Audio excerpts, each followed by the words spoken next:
Nasir electronics, mobile shopping, computer, furniture, e bike आणि भांडी centre, Salgare, आता सर्व काही एकाच छताखाली. खास उन्हाळी धमाका ऑफर. कोणतीही वस्तू खरेदी करा, आमच्याकडे उधारी चालू आहे. फक्त 999 रुपये आधार पे उधार. एलईडी टीव्हीवर 3999 चा मिक्सर फ्री. मोबाईल खरेदीवर 1999 चा ब्लूटूथ हेडफोन फ्री. फ्रीज खरेदीवर 3999 चा मिक्सर फ्री. फर्निचर खरेदीवर 1999 ची इस्त्री फ्री. जुना मोबाईल, टीव्ही फ्रीज आणून द्या, नवीन घेऊन जा. Exchange offer. लग्न समारंभासाठी लागणारी सर्व प्रकारची भांडी, furniture, sofa set, LED TV, fridge, washing machine खरेदीवर 20% सूट. यासह अन्य ऑफरसाठी एक वेळ अवश्य भेट द्या. प्रत्येक बातमीतील घटनेच्या वास्तविकतेची तुलना थेट पाहत रहा सांगली अपडेट. आरगे पेयजल योजनेची पाईप फुटल्याने अनेकांच्या घरात पाणी शिरले. आरग येथील राष्ट्रीय पेयजल योजनेची पाईप फुटल्याने स्टेशन रस्त्यावरील घरात पाणी शिरले.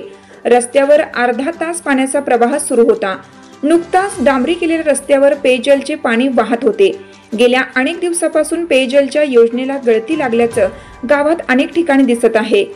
6 महिन्यापूर्वी स्टेशन रस्त्यावर पेयजलची पाईप टाकण्यात आली होती. पाईप टाकण्यासाठी जमिनीची खुदाई 4 फुटापर्यंत आवश्यक असताना फक्त 1.5 ते 2 फूट खुदाई करून पाईप टाकण्यात आली.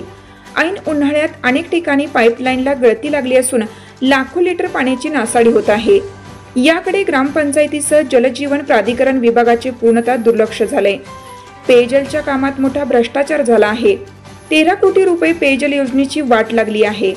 सदर पेयजल योजनेचे काम निकृष्ट झाले. सध्या योजना पूर्णतः बंद पडली आहे.